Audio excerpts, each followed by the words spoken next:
Here. Hello. I can't see. I'm wearing like bifocals because yes, I am that old, and it means I can see this beautifully. You guys, no idea. I feel a bit, nauseous wearing them as well. My name is Sinead, and I am the co-chair of Broken Down Barriers, and I'm absolutely delighted to have you all here today and to introduce the amazing panel that you have here in front of you. But first, I wanted to just acknowledge the traditional owners and the custodians of the land that we're meeting on today. We're meeting on Gadigal land, which is from the Eora Nation, and we pay our respects to elders past, present, and extend that respect to Aboriginal elders and other communities who may be today and dialing in. So just to give you an idea of what Code Without Barriers is, this is super professional. I'm not going to talk about that specifically, but to give you an idea for those of you who don't know what Code Without Barriers is and why the program exists, it's essentially to create awareness and create opportunities and challenge assumptions for women in the tech industry. And it is to celebrate diversity in the tech industry. And diversity, equity, and inclusion are now, very hot topics to talk about at the moment. But we've been running this program since 2021. And the program was started by Satya Nadella, who you know is the leader of Microsoft, he's our CEO. And when we looked at the World Economic Forum report back in 2020, we realized that about 27% of people who filled in the form were, and when asked the question, were identifying as women in coding or women in tech. We thought that's a pretty low number, and maybe there's something that we can do about it. And of course, then that's the pandemic, and fast forward to today, and the program has actually been running across Asia and has launched in ANZ and India and South Korea. And we have so far, since we started, skilled 517,000 women, probably more, since we started, which is, incredible. I would go round of applause. You don't have to. We have a huge reach. So the program has actually reached about 7.5 million people through interactions, through our website, through our LinkedIn posts, and just through events like this that we are able to meet amazing people. We have a great collaboration where Microsoft itself is a business that runs on partnerships and on collaboration. So we really leverage that. And so we're collaborating with 82 of the open source software communities. And we have, which I'm really proud of, we've matched 120 mentors with well over 1,000 mentees. And that has actually resulted in about 144 job offers and 200 internships into different companies across Asia. And one of the biggest things that we love to talk about, and hopefully we'll start to build it out in ANZ, is establishing relationships with enterprise companies. So if any of you are from an enterprise organization or any sort of organization that has a desire to upskill women in your business and your network, please come and have a chat with myself or Simran or Marita, and let's have a conversation about how we can actually deploy this program in your organization. So with that, I am going to stop talking and I'm going to... the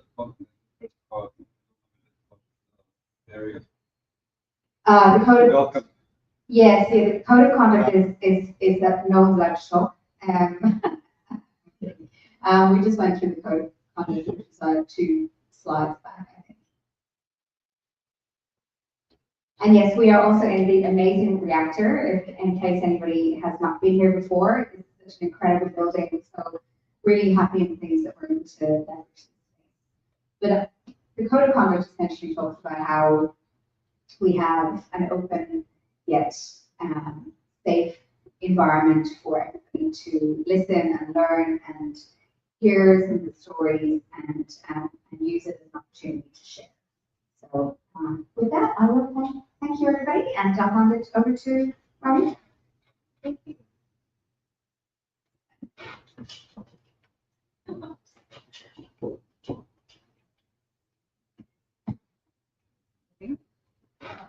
Control it. I'm trying to change the slides. Sorry. I think this is a count. Okay. Yep. Yeah.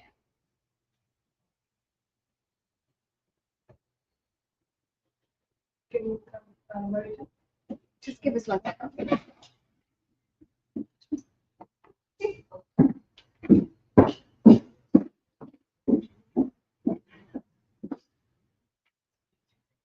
Yeah, that's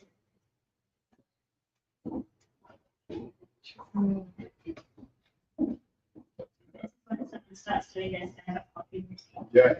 I did actually do an AI stand-up comedy last year at Sydney, which was but that was not. Come on. There needs to be more things like that being the time. It's Oh. a little more about AI and the joke too much. Do you have any good AI jokes? And I walks into a bar. So when I first told my mum I'm working in AI, she said, "Oh, darling, what are you doing working in artificial insemination?" She works in medicine. Yeah, nice. This is appropriate. Feel like how long do you have to do it? No, I actually got control minutes. You started an AI walks into a bar. Yeah, I didn't have anything else. Yeah, I was just set up. That's good. Does your mum realize what you do now? Did you explain? Just let her think that that's what you do. Yeah, I mean, it's just I'm not really sure what I do, but I think she. Yeah, that's good. For sure. To show us.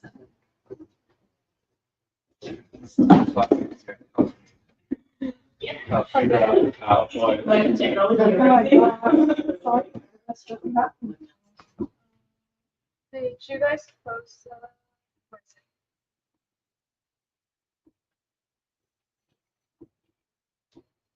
Okay. Where's the camera?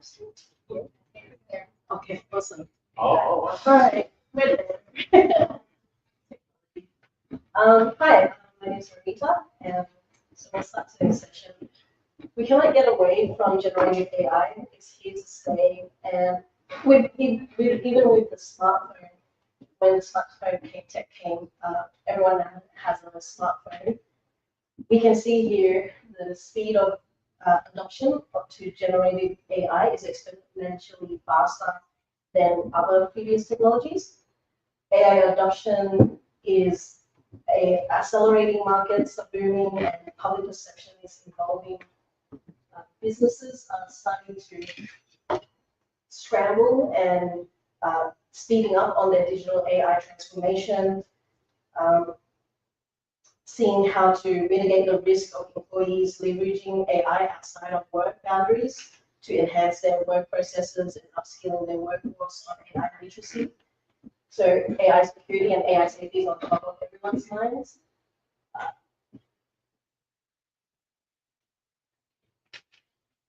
Fear of AI is replacing certain jobs.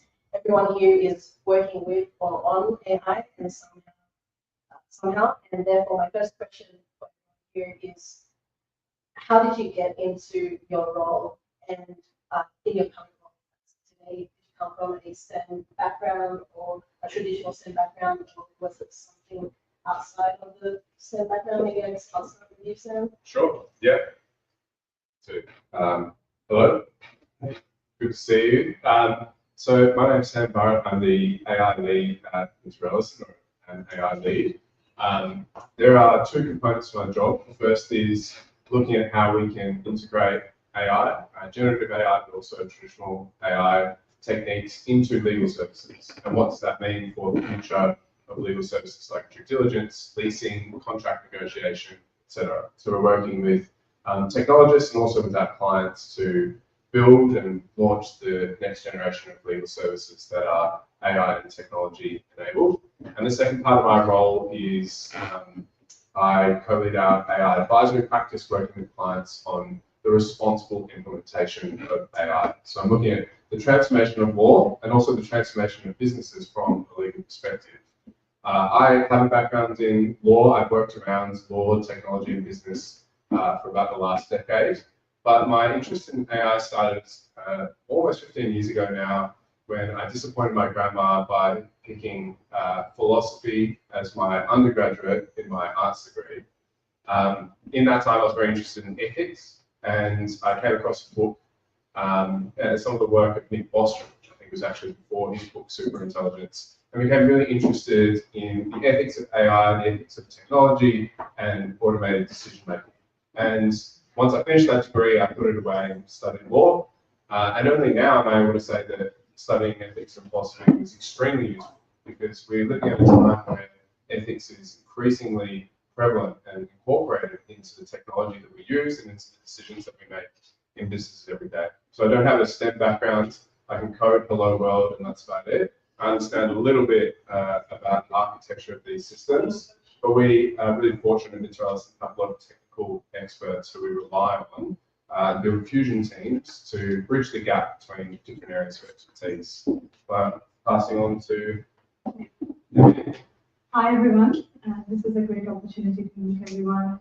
I'm from UNSW. My current role is of Deputy CISO at the university. University, especially UNSW, is extremely complex. So how I landed in this role, I am from a STEM background. I did my engineering in electronics and telecommunication. When I went through some subjects, coding of course, but also some subjects of network, security, of mobile communication, satellite communication, and security.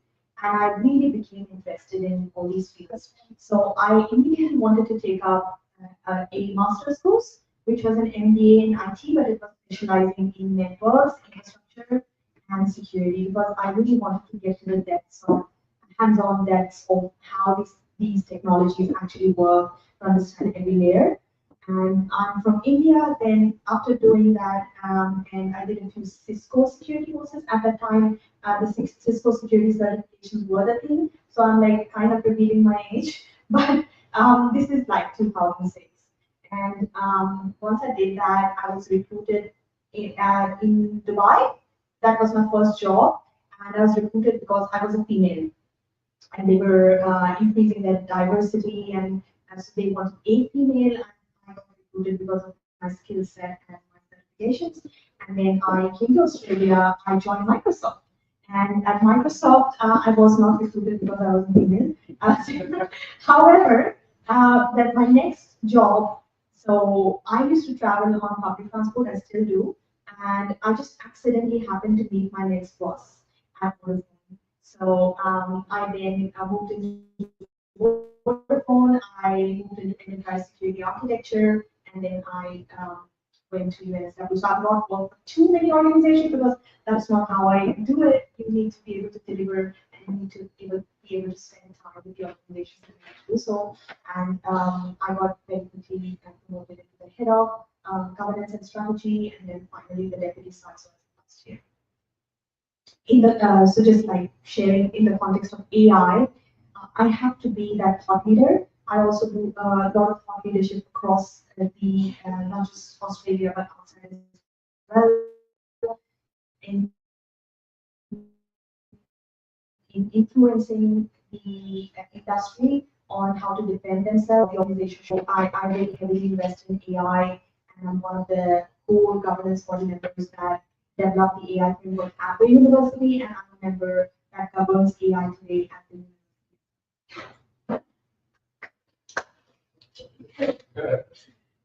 This microphone is working. Okay. Hello everyone, thank you so much for being here. It's lovely to be at an in-person. Thank you for hosting. My name is Harriet Fowler. I'm the founder and CEO of an AI security company called malicious Security Labs. Yeah, I guess I do come from a STEM background. My bachelor was in physics and biological anthropology, because I figured between the two of them, physics sort of explains the physical world and anthropology explains us strange humans that occupy it. Together, I had more questions than answers, and it wasn't very employable either. So I ended up working as a consultant in data at Deloitte, which was really great because I got to see a lot of different data projects. I worked in government departments, I worked in banks, but most of the time I worked on the Department of Defense, and I helped them automate a lot of the processes in the Navy and Air Force. It was a great experience, but I really wanted to try like the startup world. So I moved to the United States and I worked in New York for a while at a startup over there that was in AI and cybersecurity. Not AI security, but it sort of bridged the two in some way. Then unfortunately COVID happened. So I came back to Australia and I started working for the Australian Signals Directorate, which was great because I got to apply my data science skills to cybersecurity problems and get to see a really interesting slice of the world in the national security space. I traveled with them to the United States and Canada and met the teams over there and saw the kinds of things they're working on. And during this time, in parallel, I was also doing my master in cybersecurity, and then I started my PhD in AI security. So I saw how seriously the national security community was taking AI security specifically, and I saw that most of the organizations who would be affected or who needed to build their resilience to enable everyone's national security were private companies. And so I left ASD and started a lot of security labs to help companies understand AI security and implement the right mitigations. That is not a great place to start a business. Like going to organizations and saying, you should care about AI security. I can't tell you why it's top secret, but you really should care, trust me. And that was 2 years ago, and it was definitely really challenging. But 2 years later, fortunately, the field has grown from one that was very academic and theoretical and like maybe a problem to one that is now an actual field called AI security, which is great. And you know, through whatever we've been able to do, we mostly do training for organizations, so we help organizations understand their risk. We do research, and we have a tool that sits forever in like development, but is doing beta testing. So it's been a really interesting way to understand the AI security problem and sort of contribute to it, but it's definitely something that I'm glad we're talking about because it's still a very emerging risk. And on the, very quickly to end, on the theme of code without barriers, we're obviously still a very small team, but 75% of the people with us are women, which I think is really cool, but also reflects my own biases because I hire people like me. So, you know, this is not a, you know, I think it's important to be giving everyone opportunities, you know, regardless of your gender or, you know, all the things we have on the sign over here, regardless of your gender, sexual orientation, disability, age, etc. It's about opening those opportunities up for everyone. So this is a great example of doing that. Thanks for that. Yeah, definitely AI security is an emerging topic right now, especially with the trend of adopting AI. So my first question, I guess I should introduce myself also. My name is Marita, and I'm a cloud solution architect in data and AI in Microsoft. So I came from a stats and mathematics background and got into cybersecurity for 5 years and decided to jump to build AI solutions for companies, basically create agents, solutions, global organizations such as the Big Four and the banks and so forth. And now I get to work with embedding AI into security problems. So what is AI security? Is it about how to secure AI systems, or is it about how to leverage AI for security? I know it's something new, because you created this awesome visual that moves around. Well, someone in our team with far better graphic design skills than I created this visual. When I say AI security, people usually assume that I mean AI for cybersecurity, which is also a pretty valid interpretation of the term. I use the term AI security to mean the security of AI systems, but the field is very nascent. And so we often find that depending on who we're talking to and in whatever context we're in, we have to clarify at the beginning of every conversation that we actually mean AI for security or security of AI. But it's obviously, there's a grey area between them because there's a lot of overlap in that intersection. But this is a diagram we created basically to show that AI security is not the same as cybersecurity. There are many ways that cybersecurity mitigations and controls will protect AI systems as well, but that's not necessarily the case. So if you think about our entire cyber information system, that is comprised of many, many parts, and the AI component, where you have machine learning models, algorithms, etc., agents all working together, is part of that. And if you think about how we are like adding these to our existence, it means that we're making the attack surface bigger and adding vulnerabilities that are different to traditional cybersecurity vulnerabilities. For example, traditional cyber information systems are deterministic. Apart from like if you have bugs in code, which is just an error, then you usually know exactly what they're meant to do and they should do that more likely every time. However, an AI system built on machine learning models is inherently probabilistic. And if it gives you a recommendation or a prediction or to take some action, there's always some kind of confidence interval, and you sort of have to account for the fact that it's not 100% every time. And when it comes to risk management and organizations trying to consider what that means from a security perspective, that introduces a lot of new questions, and that's just one example. Would the panelists agree? Do you usually hear the term AI security as AI for security or the security of AI? Both, I think. So when you understand the AI frameworks, you will know that AI security is only one of the 8 or 10 components of the AI safety and security. There's a lot of other aspects that make up that security, and cybersecurity is a small contributor to it. So from the perspective of what I consider as AI security is the security of the AI models and the systems, but at the same time, the security from AI, adversary attacks, and all the threats that exist. So one of the examples that I would like to give is that we used to use the monitor framework a lot, and in terms of the security frameworks that we would use to determine what controls to place in the kill chain. But that has changed so significantly that if you look at the threat vectors and the TTPs, there were so many additional TTPs when AI came into the picture, and in the different layers of the AI requirements that we had to create a multi-atlas framework. So that's just like one example that I need to do with that. The security of AI has become unmanageable at this point in time, because probably it has been given in the hands of the public, the commercial AI, much before we got a chance to plan on how to manage this. Can I ask a question?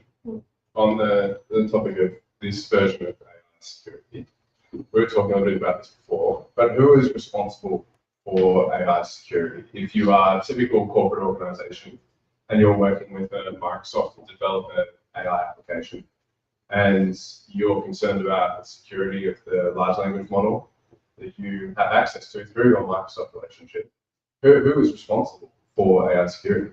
Aren't you the lawyer, Sam? Should we be asking you? No. So usually we'll go into an organization, for example, and we'll say, you should have an AI strategy, you should have an AI policy. And they're like, why? We use Microsoft Azure, and they are responsible for all of my AI security challenges. And, I feel love from the crowd. That is the sort of conversation that I have every day with people. And it is challenging because when it comes to, obviously Microsoft has some responsibilities, but the challenge with artificial intelligence is that, as you say, that we're still emerging in terms of how to understand that risk, and also the compliance and who is accountable. So, you know, if someone is using a RAG model structure and there's like their data is poison that they upload, is that their responsibility? Yes. But if there is some sort of breach because there was a CVE in a Microsoft product, is that their responsibility? Yes. So it's very challenging, and because the threat intel space in AI is so new, like we have a threat intel team, and it's very challenging because we're always going to different databases to find AI incidents. Like there's no single repository. Mine now has, which is fantastic, but people who are reporting AI incidents come from data science, they come from cybersecurity, they come from the general public who's playing around with prompt injection. And there's not necessarily a standardized process to do that or report it or do analysis on it or how to map it to different like risk factors that organizations can take into account. How do you see that play out in your line of work? Well, a lot of what we're trying to do at the moment sounds like very similar to what you're trying to do, which is tell organizations that they do need to have a policy and a governance framework that maps where the risks are in their systems and in their relationships with providers. I do think we can't look past the fact that for the majority of Australian organisations, there's just a huge bargaining asymmetry.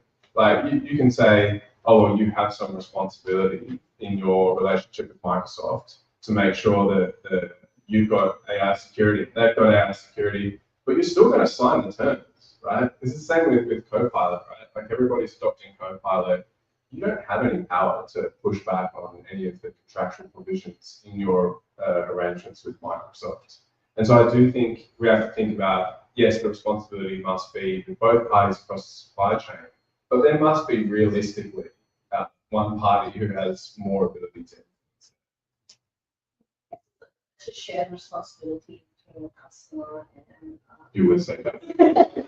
I know for a fact in large organizations, or they have they're starting to develop an AI security team within their organization. Typically, a lot of the AI security team will come from the cybersecurity domain, or possibly there's an AI monitoring area. But in Australia, we're not there yet to adopt these AI security teams within our organizations. So for us, I see value in the democratization of the use of and knowledge and skill building for AI rather than hiring an AI and automation engineer, because then the industry needs to work together to uplift the skills. We're not going to be able to fight a battle against adversaries using AI augmented automation in the attacks. So we are not hiring AI security engineers, but within the organization at a higher level, we are hiring AI engineers who are going to who have the architecture and design knowledge of AI, who are AI engineers and ML engineers who've done a capability, skills capability matrix mapping, and through that we have identified which engineers or which new roles we need to onboard versus what skills we need to embed into our current teams. So there is no job displacement. It's quite a big theme in the university that we want to protect those jobs. Going back to the types of attacks that we see on AI systems, the threat landscape, as you mentioned, Harriet, has expanded to a lot more other different types of vulnerabilities and attacks. So there's now these terms called a jailbreak or prompt injection or crescendo attacks. What's the most common kind of attack you see on AI systems in our industry today? Is there a top one that attackers like to use against others? I love this question because, so my PhD was in a field called adversarial machine learning, which is all the theoretical ways that you could deceive, disrupt, or disclose information from a machine learning model. And 2 years ago when I started the company, extremely theoretical. Like there were over 100 kinds of attacks that existed and were put in MITRE Atlas. And people didn't really know if we'd see anything in the wild. In the media, all we see is things about prompt injection or jailbreaking. Because I think it's a good thing. It's easy for people to interact with chatbots and language models, so it makes that kind of red teaming a lot more accessible, and people are talking about AI security, which is great.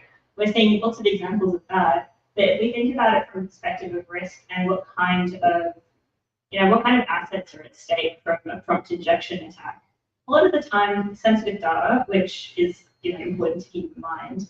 But we did a research project recently that took all of the AI security incidents from all of the existing repositories. There are about 91 that were squarely AI security and not where the AI does something, but to like a human or something else in the environment. The direction of attack had to be onto the AI system. And we found that there are a lot of theoretical methodologies that were proposed a couple of years ago that would work in computer vision, for example. Like if you add adversarial pixels onto an image, some of you might be familiar with the panda given example.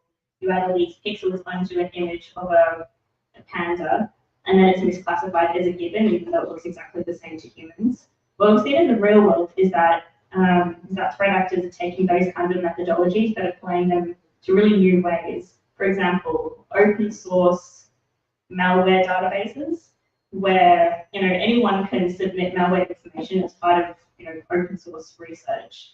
Threat actors will add fake malware samples or malware samples with additional information appended because then it screws up the models.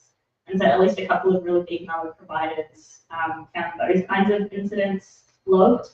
But yeah, it's been interesting to see that sort of permeate in the real world. And the challenge is when talking to organizations about this is that they often ask about cost and loss.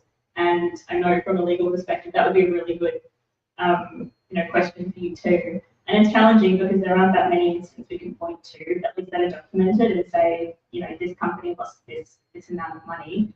So I might say that DeepSeek is a recent example of that. If you believe the sort of numbers around how much DeepSeek cost and whether it actually used model exfiltration techniques on GPT APIs to create and train their model. But the answer to the question that there are definitely attacks happening, but we're still starting to see the real impacts of that being realized. And I think this is the point now where we can learn the lessons from cybersecurity to make sure that AI security doesn't become more serious. But people still aren't really taking it seriously because the incidents aren't happening. A lot of the traditional security controls, they were created before generative AI came. How does that evolve in the cybersecurity landscape? Do we have new security controls in cybersecurity to detect those kind of vulnerabilities, those new types of attacks? Yes, I think deep fakes are quite prevalent, as you know, but AI-powered phishing, I don't know if you have a slide where we have so many adversarial models like Ghost GPT, for example, and Worm GPT, which is being used by adversaries. Many of these attack types are packaged into services and sold on the dark web today, which previously you would have to have some level of technical knowledge to be able to roll out a phishing campaign, a malicious phishing campaign. Today, AI actually aids in that on top of the previously devised service. So it's materializing quite a lot since early this year. Pretty much every organization has been seeing AI-powered DDoS attacks, and that is happening through the motivations from the hacktivism that's happening, say the Palestinian war, where organizations' principles don't align with a political view or a religious view. We are seeing that a lot, and AI enhanced ransomware as well. You mentioned deepfakes. Recently, there was a story earlier this week, where there was a deepfake of Trump and Elon Musk sort of like making out, and it was shown all over the Department of Housing, I think, in the USA government. Are there any technologies that can detect those deepfakes right now?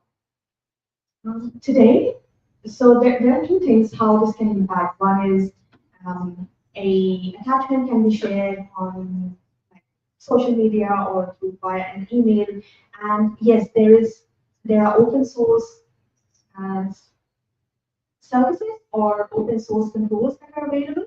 However, there are also commercial controls, one of which is Microsoft Azure, Microsoft AI detector software, which can detect AI but not in real time. So if you have an attack like the one that happened in February 2024, where an organization, a Hong Kong based or UK based organization lost 26 million, that was actually happening in real time, where the CFO was calling, like a fake CFO was calling a finance team member, which led to this compromise.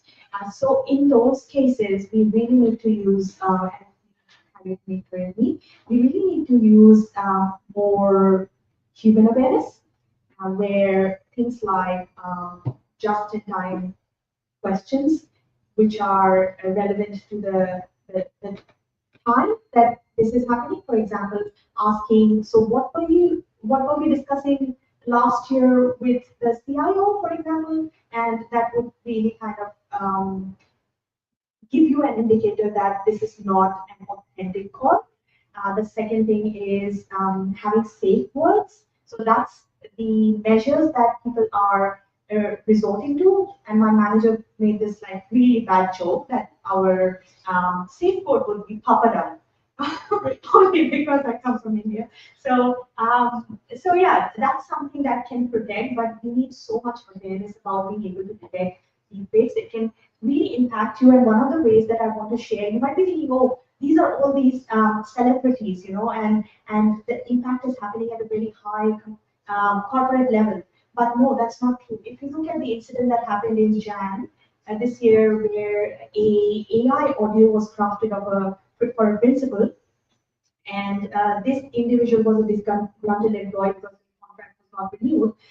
That person created this malicious file and audio file and distributed across the school or the school actually, and that led to death threats to the principal and led to brand damage for the principal and had many consequences. So you can apply the same impact to your teams, your executives, and yourself.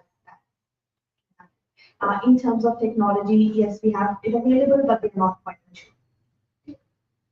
There are ways now to have to enhance the typical red teams in cybersecurity, and companies are now adopting this what's it called, AI red teaming.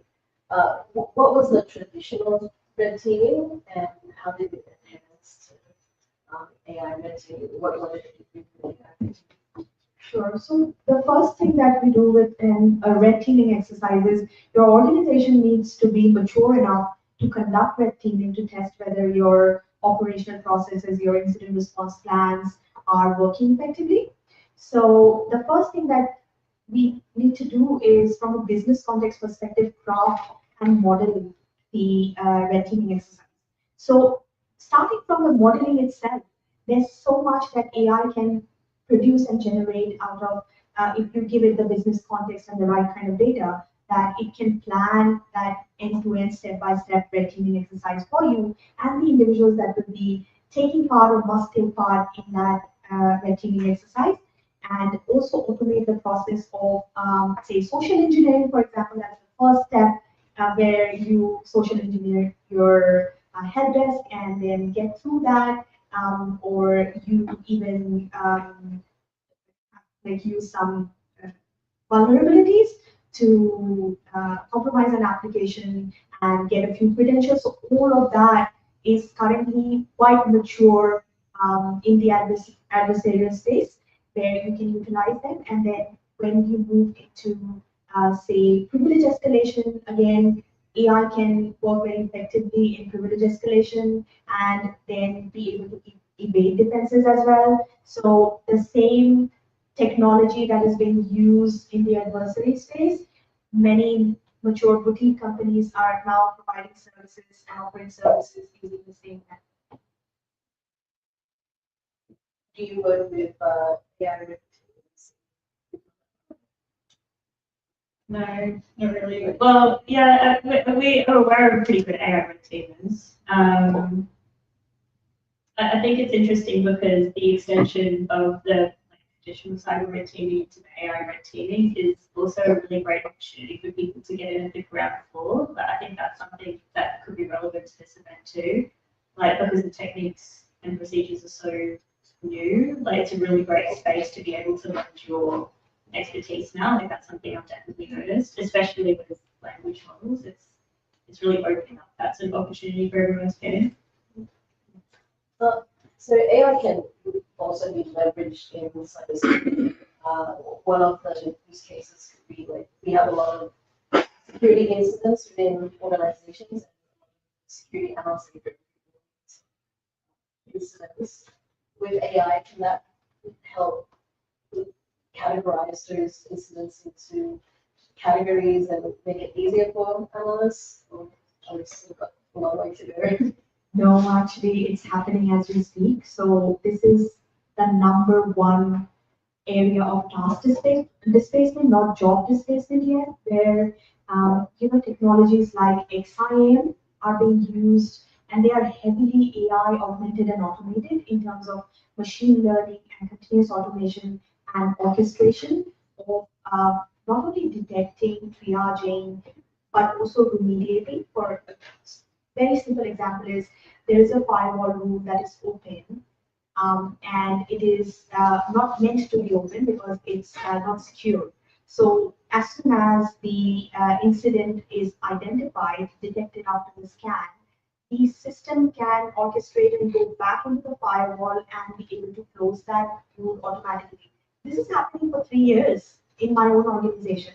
But now we are seeing a shift where in a SOC, in a security operations center, you have 3 roles like level 1 SOC engineer analyst, then you have level 2, and you have level 3. Now what's happening is so much of level 1 and level 2 is completely automated that it's shifting towards level 3, which means it not only allows individuals and humans to focus on more strategic things and being able to automate more, and where it can deliver the most value using the human intelligence. But it's also shifting the focus on more like maturing your skill set to move there and also creating some work-life balance. So now these teams, so there used to be 3 shifts in a SOC. Now one shift does not exist because it's a 9 to 5 job, and the rest of the time it's completely automated. It will call you. It's an automated agent. It will call the individual or the human if there is a big attack. So this has been going on for at least 3 years now. Interesting.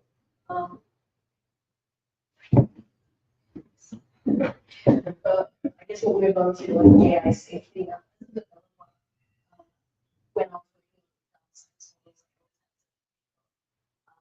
security and regulations in terms of how to develop right.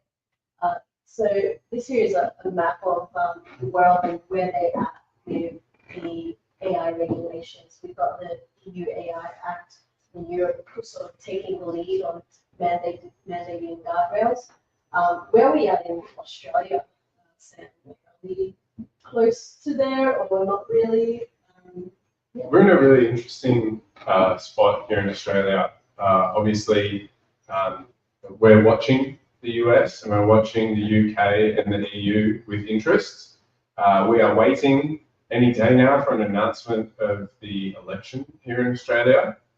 And so we don't necessarily have a clear path forward as to whether we will see an AI Act in Australia like the EU, or whether we will see a slightly different approach where we uplift existing legislation or empower existing regulators to enforce AI standards. It's all quite a bit up in the air, but what we do have are a lot of guidance from the DISR, the Department of Industry, Science and Resources, about what the government expects best practice AI governance looks like. And there are some really valuable resources that we've got up here on the screen that I think many people haven't read. I'm often surprised by how useful the Voluntary AI Safety Standard is. It's something like 74 pages. It's based on the 10 guardrails that the government proposed.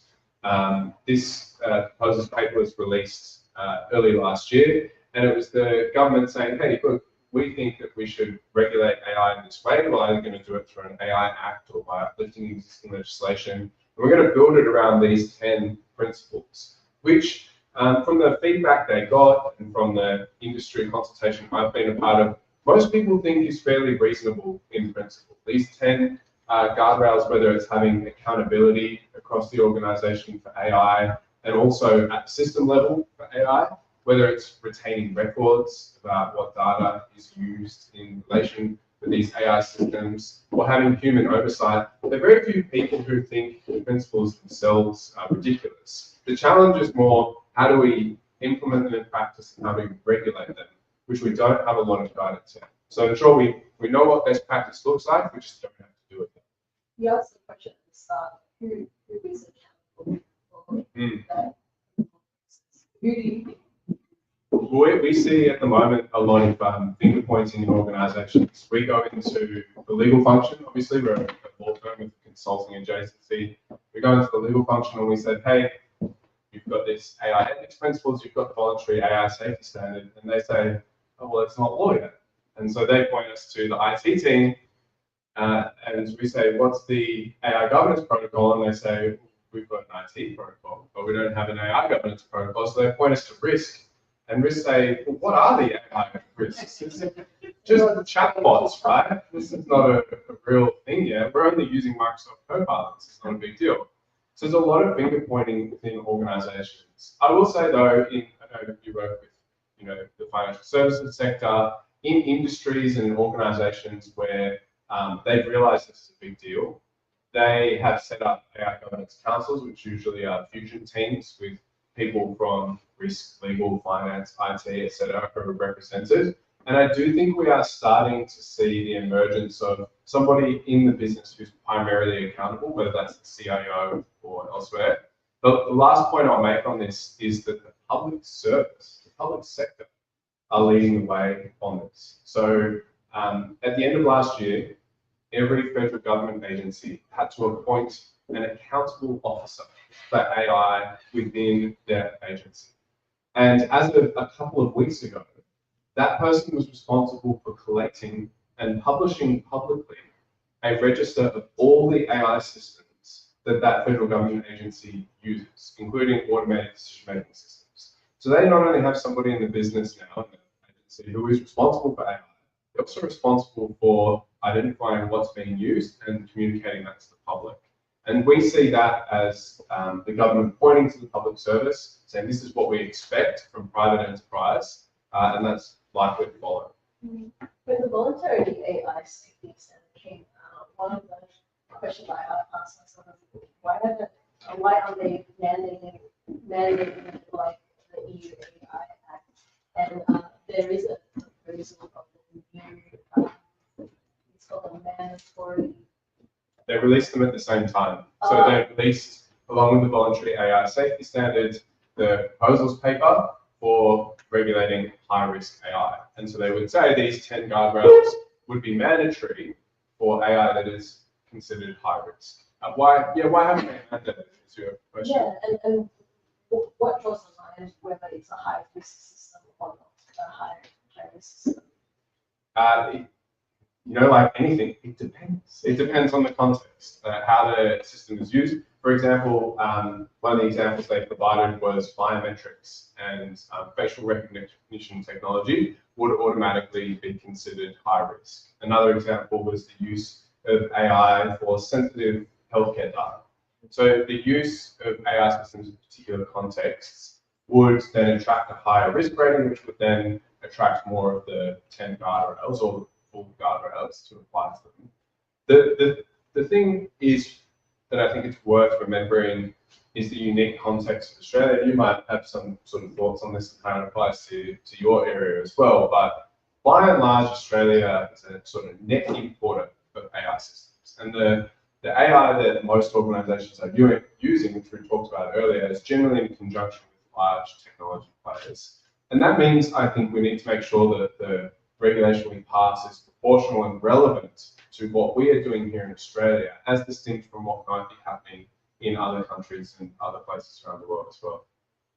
So we have a question here. Oh, yes. Yes. So you would just say you try to like establish rules in Australia to mandate these AI regulations, but when it comes to these models, they're mainly being trained in America, now China. How do you want to enforce anything there? First one, and secondly, you can obviously control the hosting, but is it like putting again the bureaucracy on the wrong parties to enforce the companies using it rather than the companies providing it in the first place? Yeah, I think that's a great point, a big problem. I don't have the answer to that. My first question was like, how are you going to manage these like people asking questions rather than focusing on that? Can we ask? Yeah, we can ask. Because it's very important thing. That's why I thought it's ask attention. So are we aware that actually, things that you can of philosophy, which is so important, essential. Because there's at least 4 and probably at least 40 definitions of what is ethics. All right. So it's, and I'd like some understanding of the map, because our outstanding eyes see only 2D on our brain, but more dimensions. I'm trying to think at least 21 dimensions, but we can explain that later. It's very sort of ambiguous what it means that they're regulated, because I can see lots of drive to rest in US, but it's mostly liberal. That means everything that makes profit is fine. So it's not actually very ethical at all. So we have to be careful what it means for What AI ethics means. Yeah, what is safety? I don't know whether it's the right thing to mention, but I think it's good to create a framework.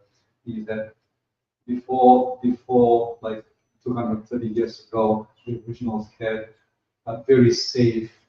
They had a tribal communism, which is a system which was very simple. That's why it was easy to manage. All right, everything was perfect.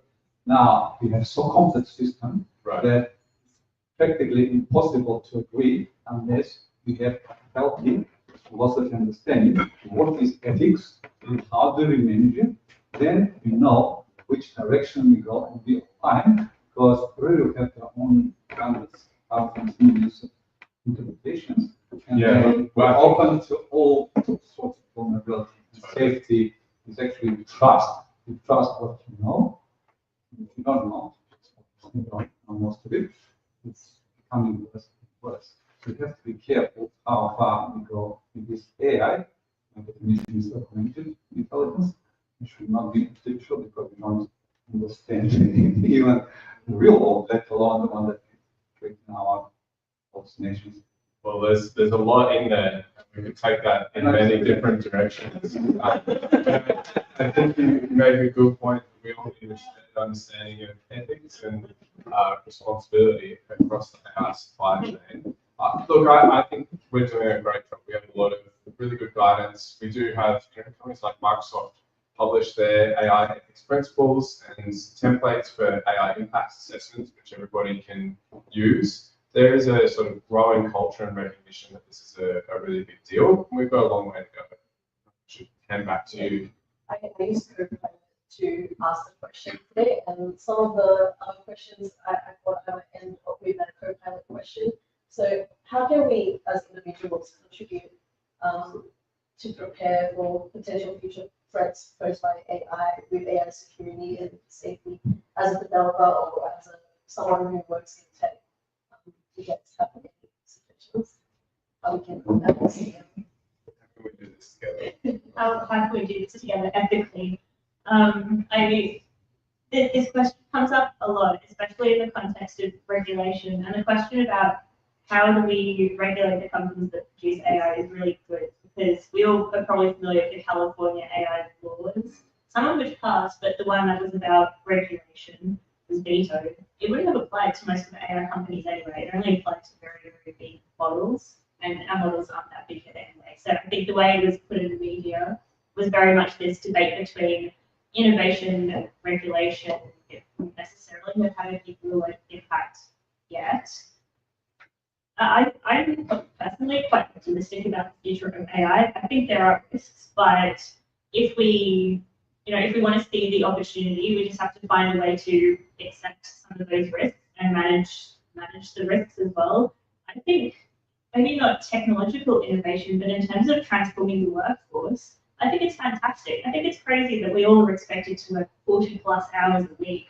And a lot of it is sort of ridiculous bureaucratic managerial jobs. I mean, wouldn't we much rather have AI help us, change the way that our workforce is structured and embrace that, but do it in an ethical way? So it's not just suddenly making an entire industry of professions disappear, but finding a way to actually embrace how we can all work fewer hours with the help of AI, but so that it's done in a democratized way. Here's one of the other suggestions would be like AI literacy, like how to upskill everyone in the risks that are associated with putting work data into ChatGPT, things outside of the work boundaries. Yeah, so there's an aspect of personal safety and security for the public, and for people like you and I in our public lives.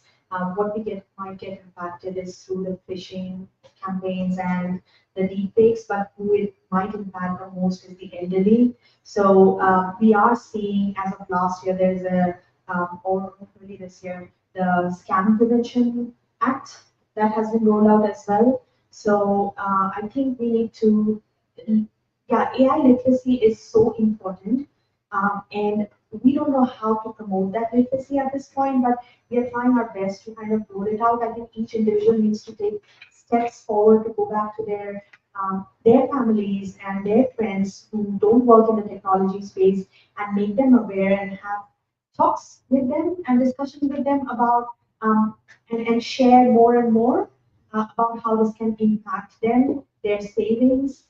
It can have really crippling impacts to the public. When we talk about the organizations, I think, again, literacy in the sense actually getting skills and education. And what my team is doing, for example, is understanding the fundamentals of AI from a theoretical perspective, but also making themselves very technically skilled in areas where the organization invests, say in cloud technologies like AWS and Microsoft. So we are training our people to be able to go hands-on with the labs and understand the different layers of this technology to be able to understand how to protect it. We don't have currently, we did a few steps forward and given the AI technology to commercial technology to the public before we could figure out how we are going to protect ourselves and the world actually. And so if I give you an example, we don't, like, the basic control that protects organizations and important data is endpoint detection and response, which is the only technology that can roll back an attack, and it is machine learning and AI based. But we don't have the technology to be able to look at all the Harriet slide on all the AI types of attacks, like basic prompt injection attacks. We don't have machine learning detection and response commercially available by any organization today. We also don't have assurance frameworks, which means that we do have an AI overall assurance framework, which is ISO 20001, but only probably 100 organizations are currently, out of all the organizations in the world, are currently certified to it. It's only a couple in Australia. Exactly, and then the security side of it, which is the ISO 27090, it's gonna be launched in May 2026. So that is the situation. Therefore, it's kind of a personal responsibility to take to uplift your skill sets and use that in your conversations where the most impact is seen. We have a question. Okay, I have the question for the critical situation in the US emergency Stargate, $500 billion. Europe, France with the AI project more than 100 European dollar, and China with emerging company in AI. How do you see Australia in that situation? However, I still see Australia very slow, still waiting for AI regulation. Do you think that Australia needs to have its own Gen AI model? Because that's at the end of the day, that you see that the data, the more data you contribute to outside Australia, the more that can control. It's out control. And the regulation you mentioned about the voluntary standard, it cannot practically implement.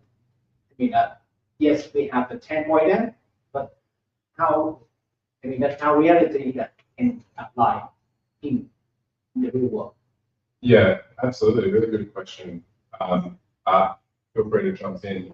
Not a policy expert by any means, but I think what we can say is that so far it looks like the largest announced investment in AI research in Australia is a $5 million partnership between South Australian University and the National AI Centre, the CSIRO, which, like, that's great and all, but it's not a $500 billion Stargate announcement in the Oval Office. So I personally would love to see, to your point, more investment, more interest, and more conversation around some of the unique advantages that we have in Australia. I was having this conversation at the front, but one of the great things about Australia is we have a diverse, multicultural population from which we might be able to gather representative data sets in important areas like healthcare. If we're able to set up the right regulatory frameworks and the right investment incentives for research bodies, whether it's the CSIRO or elsewhere, to focus on how we can use that, that would be a great benefit. So I think there's a lot of upside to AI in Australia, and perhaps we should all be writing to Albanese to take into the election some larger commitments to AI investments in Australia. Do you think that it is so slow? I mean, that why everybody that they're going already on the path and still riding the bicycle? You see that in the maybe next year that the whole AI market will be dominated by the whole workforce from Europe, the US, China maybe? Maybe other countries. You see that so slow. It is up to Australia. If you want to bring up is it the technology for Twitter or to be embraced by others? Yeah, it's a great point.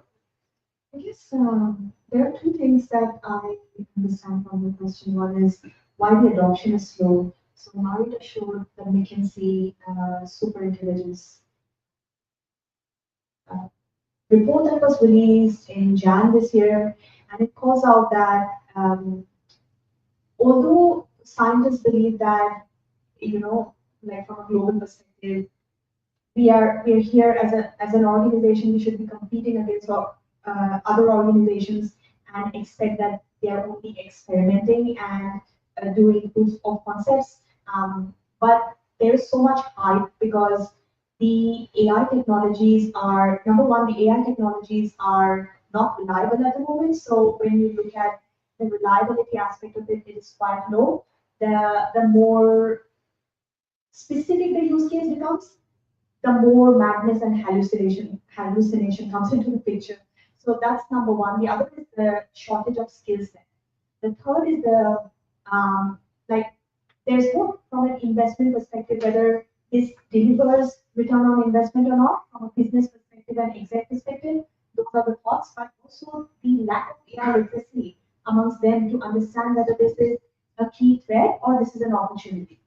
I think all these factors come into play why the adoption has been slow. But from a government perspective, they are working really hard.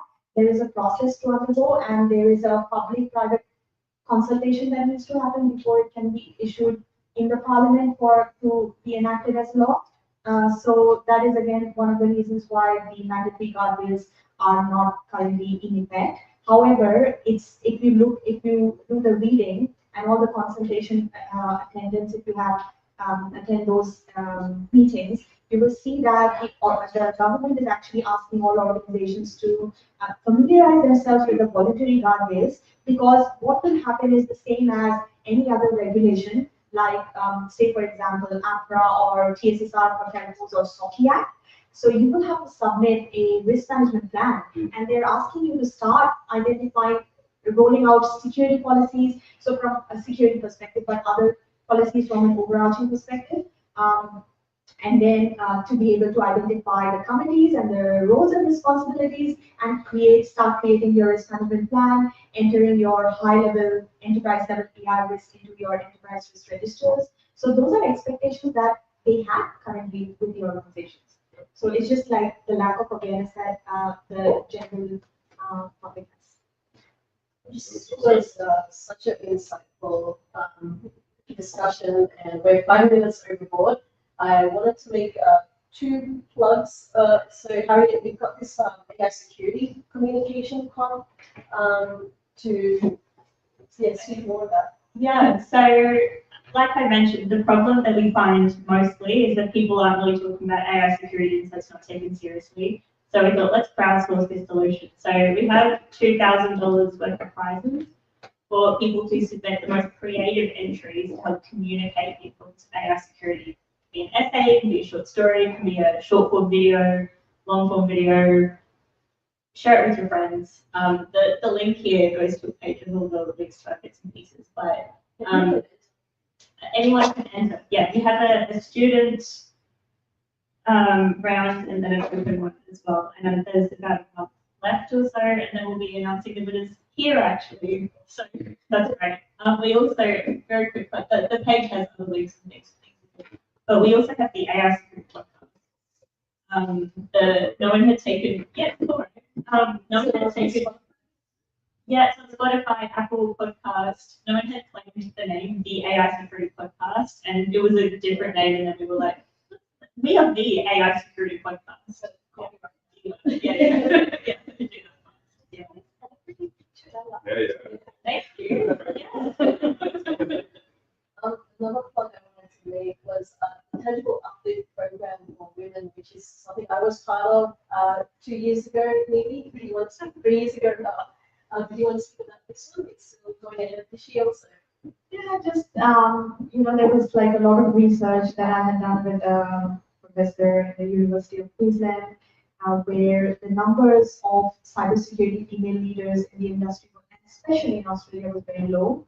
So I was trying to understand what could we do tangibly to make a change in the way and the confidence that females show in the industry, and it takes you through an entire, like the end-to-end spectrum of cybersecurity from a management perspective, but also delves deeper into the technology knowledge that you need in risk management, governance, in program management, which is more like the implementation of controls, and the security operations. So it covers all of that.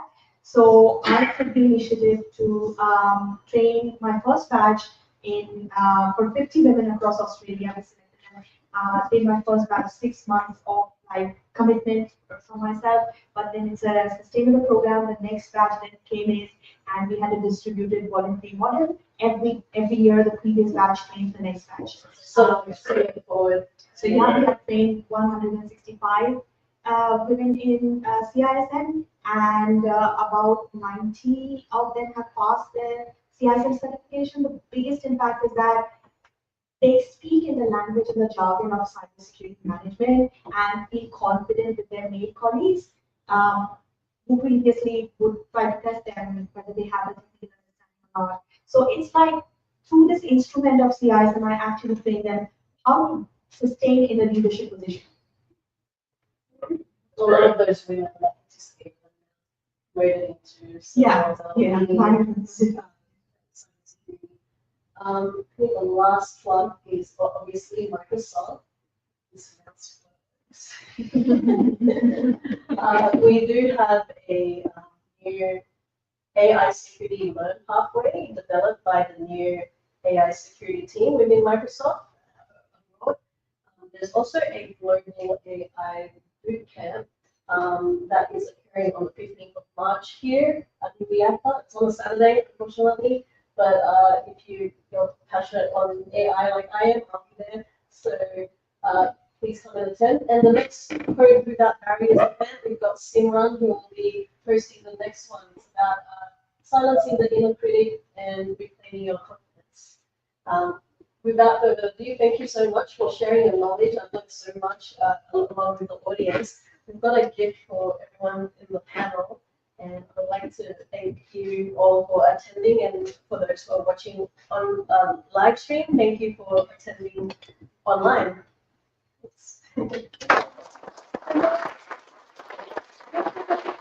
Group picture together as well.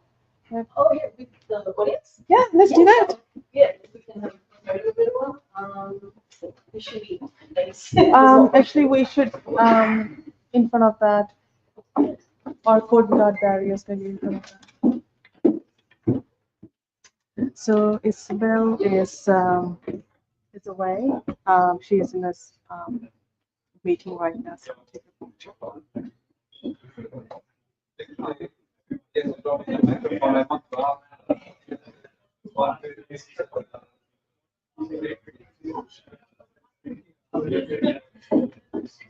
All right, everyone. If you can see everyone, we are trying to Very quick question for everyone. The panel. There was an interesting video on YouTube about AI robots. The small robot convincing the rest of the robots on the floor to escape from work and go home. Now soon we will have probably, let's say, just rough estimate 16 billion, which means twice more democratically they can decide for us. And that's important. So how are we going to deal in the first condition that we have in answer? So, You're not doing trusting. I think this would really have an impact when autonomous decision making comes into the picture and super intelligence for the bots to actually make impactful decisions, which I don't see at least in the next 10 years happen. There's a lot of growth and evolution, but I think the humans will be able to control that is my expectation, will be able to control the level to which the AI can make autonomous decisions and in which use cases they can make it. But again, it's a very uncertain world actually.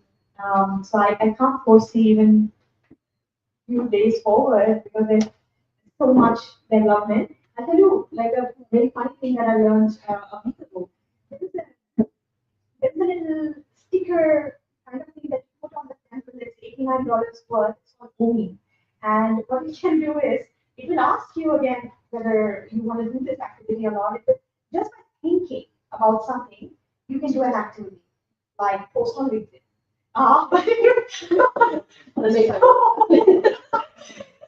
So it's evolving so fast and crazy things are happening.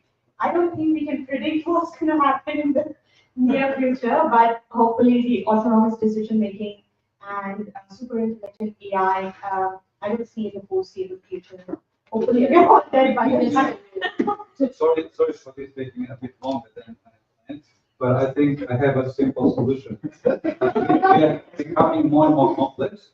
So the solution is to understand what is essential, what's important, what's most human. West has gone too much in technology and we are out of control. So we need to simplify, to create healthy philosophy and to put priorities, and then the AI will become augmented intelligence and be much safer. So trust, number one. Love is what we need. And trust is the core. Love, because you cannot love someone who didn't trust. Therefore, we need to trust each other first. Western world is moving towards individualism. It's not good. We need to embrace. And LM is about formula, but I think I can show you. It's about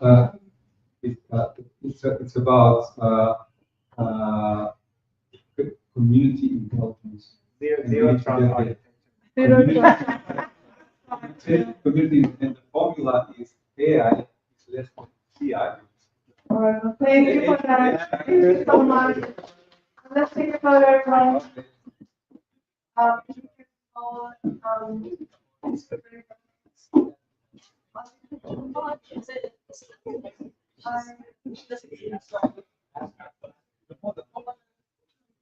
Thank you so much. Good shot.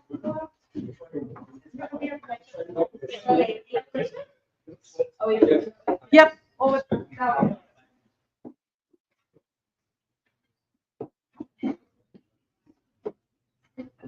And I have to be in a picture of this one. Taking a picture of Cheese. Someone, can you take a picture? Someone, can you take a picture?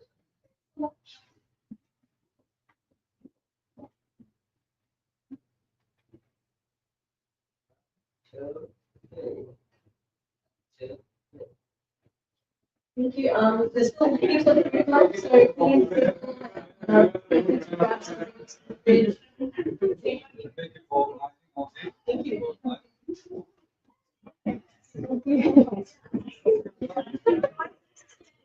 Yeah, I want to.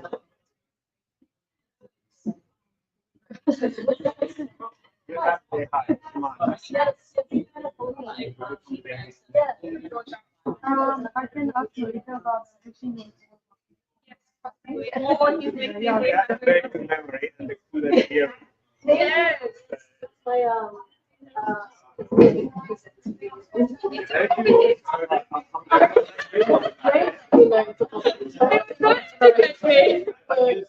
I'm not that young. No, you never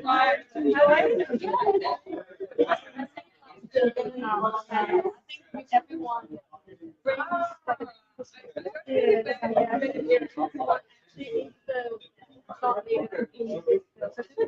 Thank you so much. Thank you. Thanks for having me. Yeah, no worries. See you later. Oh, no, good to see you. Iman, nice to meet you. Georgia, nice to meet you.